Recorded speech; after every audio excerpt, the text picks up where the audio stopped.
ദൈവത്തിൻ്റെ അതിപരിശുദ്ധ നാമം മഹത്വപ്പെടുമാറാകട്ടെ. നമ്മളിന്ന് വായിക്കുന്നത് വിശുദ്ധ ലൂക്കോസിൻ്റെ സുവിശേഷം 10-ാം അധ്യായം 18-19 തിരുവചനങ്ങൾ. അവൻ പറഞ്ഞു, സാത്താൻ സ്വർഗത്തിൽ നിന്നും ഇടിമിന്നൽ പോലെ നിബദിക്കുന്നത് ഞാൻ കണ്ടു. ഇതാ, പാമ്പുകളുടെയും തേളുകളുടെയും ശത്രുവിൻ്റെ സകല ശക്തികളുടെയും മീതെ ചവിട്ടി നടക്കാൻ നിങ്ങൾക്ക് ഞാൻ അധികാരം തന്നിരിക്കുന്നു. ഒന്നും നിങ്ങളെ ഉപദ്രവിക്കുകയില്ല. പരിശുദ്ധ തൃത്വേക ദൈവത്തിന് സ്തുതി. എത്ര ബോൾഡായിട്ടുള്ള സ്റ്റേറ്റ്മെൻ്റാണ് ഇവിടെ കർത്താവ് തൻ്റെ പ്രിയപ്പെട്ട ശിഷ്യർക്ക് കൊടുക്കുന്നത്. താൻ ഏൽപ്പിച്ച ദൗത്യം, മിഷൻ വളരെ സക്സസ്ഫുള്ളായി പൂർത്തീകരിച്ച് തിരിച്ചു വന്നിരിക്കുന്ന ഒരു സമൂഹം. ആ സമൂഹത്തിൽ തൻ്റെ പ്രിയ ശിഷ്യരുടെ ഇടയിൽ ഇന്ന് നിൽക്കുവാൻ അർഹതയുള്ള നാം ഓരോരുത്തരും യേശുവിനെ നാം നിറഞ്ഞ മനസ്സോടെ എന്നും ഫോളോ ചെയ്യുകയാണെങ്കിൽ, അവൻ്റെ കൽപ്പനകൾ നാം പാലിക്കുകയാണെങ്കിൽ, അന്ന് ആ സമൂഹത്തോട് യേശു പറഞ്ഞ ഈ സ്റ്റേറ്റ്മെൻറ്റ് ഇന്ന് നാം ഓരോരുത്തർക്കും ബാധകമാണ്. യേശു തരുന്ന അധികാരത്തിന് ഇന്ന് നാം ഓരോരുത്തരും അർഹരാണ്. അങ്ങനെ ഒരു അധികാരം നമുക്കുണ്ടോ? നാം ആരും ഇന്ന് പാമ്പുകളെയും തേളുകളെയും അറിഞ്ഞുകൊണ്ട് ചവിട്ടി നടക്കുന്നുണ്ടാവില്ല, അല്ലേ? നാം ആരും നമ്മുടെ ശത്രുവിനെ ഉപദ്രവിക്കുവാൻ, ശത്രുവിനെ പരസ്യമായി വെല്ലുവിളിക്കുവാനും നേരിടുവാനും പോകുന്നുണ്ടാകില്ല, അല്ലേ?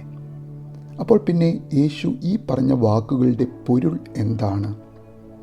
പാമ്പുകളുടെയും തേളുകളുടെയും സകല ശത്രുവിൻ്റെയും ശക്തികളുടെ മീതെ ചവിട്ടി നടക്കാൻ നിങ്ങൾക്ക് ഞാൻ അധികാരം തന്നിരിക്കുന്നു എന്ന ആ തിരുവചനത്തിൻ്റെ പൊരുൾ എന്തായിരിക്കും?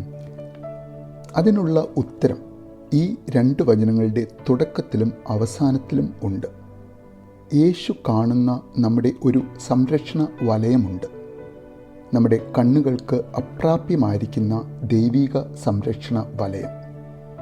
ആ വലയത്തിനുള്ളിലേക്ക് കടക്കുവാൻ ആഗ്രഹിക്കുന്ന, നമ്മെ വഴിതെറ്റിക്കുവാൻ ശ്രമിക്കുന്ന, നമ്മെ കീഴ്പ്പെടുത്തി നശിപ്പിച്ച് നമ്മെ ഇല്ലായ്മ ചെയ്യുവാൻ ശ്രമിക്കുന്ന, പാപങ്ങളിൽ നിന്നും പാപങ്ങളിലേക്ക് നമ്മെ വഴി നടത്തുവാൻ ആഗ്രഹിക്കുന്ന സാത്താൻ, ആ സാത്താനെ നമ്മുടെ ദൈവം നമ്മെ സംരക്ഷിച്ച് നിർത്തിയിരിക്കുന്ന യേശുവിൻ്റെ സംരക്ഷണ വലയത്തിനകത്തേക്ക് പ്രവേശിക്കുവാൻ അനുവദിക്കാതെ മിന്നൽ പോലെ നമ്മുടെ ചുറ്റും ദൈവിക സംരക്ഷണ വലയത്തിന് പുറത്ത് നിബദിക്കുന്നത് കാണുന്ന യേശു, നമ്മെ പരാജയപ്പെടുത്തുന്നതിൽ നിന്നും ഈവിൾ സ്പിരിറ്റ് തോറ്റുപോകുന്നത് കാണുന്ന യേശു, ആ യേശു നമുക്കൊരു ഉറപ്പ് തരികയാണ്.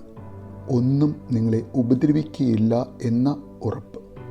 ഒരുപക്ഷെ ഈ വാഗ്ദാനത്തിനർത്ഥം ശാരീരികമായ അപകടങ്ങൾ ഒരിക്കലും ഉണ്ടാകില്ല എന്നല്ല, മറിച്ച് ആത്മീകമായി നമ്മെ തോൽപ്പിക്കാൻ നമ്മുടെ ഒരു ശത്രുവിനും കഴിയുകയില്ല എന്നാണ്. ദൈവത്തിൻ്റെ അധികാരത്തിന് കീഴിലാണ് നാം ഓരോരുത്തരും എന്ന വിശ്വാസത്തിൽ, യേശുവിൻ്റെ സംരക്ഷണ വലയത്തിനുള്ളിൽ നാം സുരക്ഷിതരാണ് എന്ന ഉത്തമ ബോധ്യത്തിൽ, നമ്മിൽ കുടികൊള്ളുന്ന പരിശുദ്ധാത്മാവ് നമ്മുടെ ആത്മാവിന് തരുന്ന യഥാർത്ഥ വിജയം അനുഭവമാക്കുവാൻ, യേശു തരുന്ന വിജയം ഉറപ്പാക്കുവാൻ, യേശുവിൻ്റെ അധികാരത്തിന് കീഴിൽ, യേശുവിൻ്റെ സംരക്ഷണ വലയത്തിനുള്ളിൽ ആയിരിക്കുവാൻ എന്നും നമുക്ക് ആഗ്രഹിക്കാം, പ്രാർത്ഥിക്കാം. നല്ലൊരു ദിവസം നേരുന്നു.